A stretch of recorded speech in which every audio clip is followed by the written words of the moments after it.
Well, I walked and I walked and I walked and I walked and I stopped for to rest my feet. Sat down under an old oak tree and there fell fast asleep. I dreamt I was eating in the shrimp cafe, hungry as a bear. Had a dream and somebody said there's a wreck on the road somewhere. Well, I heard the voice of a pork chop say, "Come unto me and rest. Talk about your ham and eggs, and I know what's the best. Talk about your stew and beef, your turkey stuffed and dressed." And I heard the voice of a pork chop say, "Come unto me and rest."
Hello. I'm not good at extemporizing, so I'm going to read some prepared remarks. Hope pacing doesn't bother you.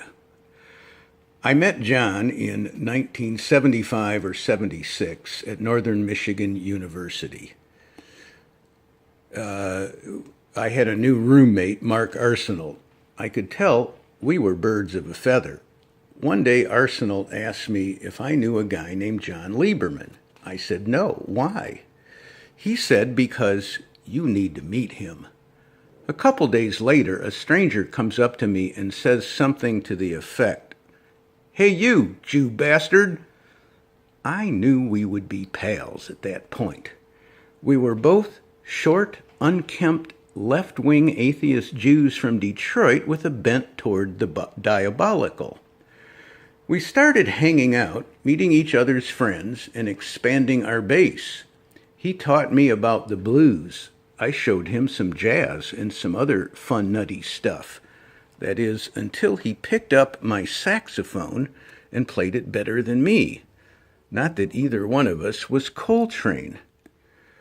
One of our hobbies was taking all manner of political issues, from campus to local to national and to interstellar, and blasting them on bathroom walls all over campus with our weapon of choice, the Marks-a-Lot permanent magic marker. I don't even remember the issues, but we had a pretty effective way of distilling them down with a formula that combined Bakunin, Bukowski, and the Three Stooges. It was great for getting reactions. We were getting a reputation across campus for being some kind of bizarro radicals. And we thought, this is fun. How do we do more? And so the manifestos were born. Liberman, Arsenal, and me. I still have my t-shirt. Here, I'll show you if this works. Let's hope. Wait a minute. Okay, mirror. Okay, see, it's on the back. Yeah, manifestos. Go manifestos. All right, anyways, we would issue communiques to the masses and shit like that. It was just fun to watch folks take it seriously. Best part was the wife of my professor for my History of the Chinese Revolution class wanted to join our auxiliary, the Manifesto Mamas. Now, as part of the manifesto's propagandizing, John made some art that we used. Wait, let's see here. So that was Oomba, that head there, ceramic head. It used to have horns, but we turned it into sort of a godlike creature just because it worked in scaring people. And it, I don't know, it looked like Zardoz or something. And then this one here, we called him Nothing because then we would go on to say he was sacred. But, okay, so there we are. Now, I hope this isn't getting too me-oriented, but my memory of lots of the details about exactly who said or did what has faded some. But rest assured, the three of us did all this shit as more or less one. As a highly politicized artist, John was a rarity on campus. He would rail against some of his professors with great vengeance and furious anger for their bourgeois shortcomings. But then he won a big local art prize for a piece called Taconite Trout. Taconite is a mining byproduct that was poisoning water and killing fish. He said the congrats he got from some of his professors was muted at best. It was like he was Amadeus to the art department's Salieri. My favorite all-time Liberman story illustrates beautifully the point where art, politics, and furious humor intersect. One day I am in his studio. I see a headstone. I don't know why I remember this, but I do. It said, John Hendra, 1871 to 1941. I said, how the fuck did you get that? He said, they gave it to me at the headstone store. Who knows? Maybe it got repoed. I say, what are you going to do with it?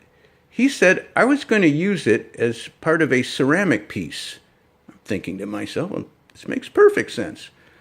Then he says, but I changed my mind. Do you want it? Like a kid in a candy store. The clouds clear, light beams shine down, harps play. Do I want it? Fuck yeah, I want it. It will be a great conversation piece in my dorm room. I'm wheeling it across the dorm lobby on my skateboard. Some sorority girl freaks out. I pay it no mind. Another guy and I muscle it up one flight of stairs, back on the skateboard to my room. I put it in place, remove some cobwebs. I had left the door open. I hear a throat clear in the hall. Campus cop. She asked me where I got it from. I said, a friend. She asked if I had a receipt. I said, no, it was a gift. She asked the friend's name. Since I was only 99% sure it was all legit, I didn't say. I get arrested for what they never say. Grave robbery, I suppose. I am handcuffed. Before they take me down to campus safety, I say to my roommate, Paul, why don't you go and do some research? And he does. One of the cops said something like, oh, we know what that means. He's going to tell the guy you got this from so you can get your story straight. I say, you're going to make sergeant in no time. But back then, a white kid could get away with stuff like that without getting his head bashed in. They dragged me down to their office. I didn't break. Probably because nobody said, oh, come on, pretty please tell us, we'll give you a Coke. A few minutes later, Liberman comes storming in, receipt in hand and a satisfactory explanation of the chain of custody. I get released. He and I walk out of there. He says, "Ain't that a bitch?" I say, "I'm telling you." John showed me how to expand my own boundaries. Sometime early on in our friendship, I felt he might have gone a bit too far. I'd get nervous. Once I said something to him, did you have to really, say this or that or the other? He looked at me and said, "Suck my dick, you chicken shit." And he was right. Later, it was like a light went off. I loved this guy. He was more than a brother. It doesn't matter if he sometimes acted a tad jerky, because, first of all, he was my jerk. Second of all, who the hell am I to talk about acting like a jerk? And I would always have that jerk's back. From then on, no matter how outrageous either of us got, we would always just sit back and watch and enjoy the other's show. As Mark Arsenal told me a couple days ago when we reminisced about John, his mind was full all of the time.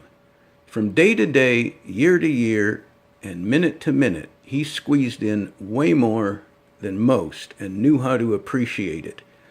He certainly saved his best woman for last. That Mary is a peach. At our age, we have all lost a number of good folks. This one especially hurts, and I will miss our talks and occasional visits immensely. We all will. Peace.